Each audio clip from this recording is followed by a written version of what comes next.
फूलों का तारों का सबका कहना है, 1000 में मेरी बहना है, सारी उम्र हमें संग रहना है।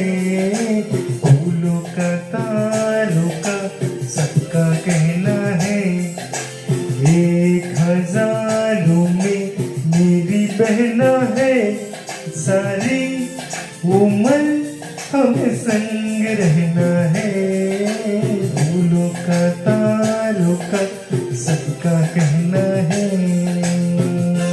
આ સોંગ હતું તમારા માટે ખાસ બધી મારી બહેનો માટે, અને આજના દિવસે તમારા ભાઈને ખાસ આશીર્વાદ આપજો કે અમારું અને મારું પરિવાર બધું સુખ શાંતિથી અને સ્વસ્થ રહે। અને તમને પણ મારા દિલથી આશીર્વાદ છે કે જેટલી બહેનો છે તે શરીર અને મનથી એકદમ સ્વસ્થ રહે, સુખી રહે અને બધાના જીવનમાં શાંતિ રહે, તે એક ભાઈ તરીકેની મારી પ્રાર્થના હંમેશા માટે રહેશે। અને બધી બહેનોએ જેટલો મને જીવનમાં સપોર્ટ આપ્યો છે તે બધાનું દિલથી ધન્યવાદ, દિલથી થેન્ક યુ।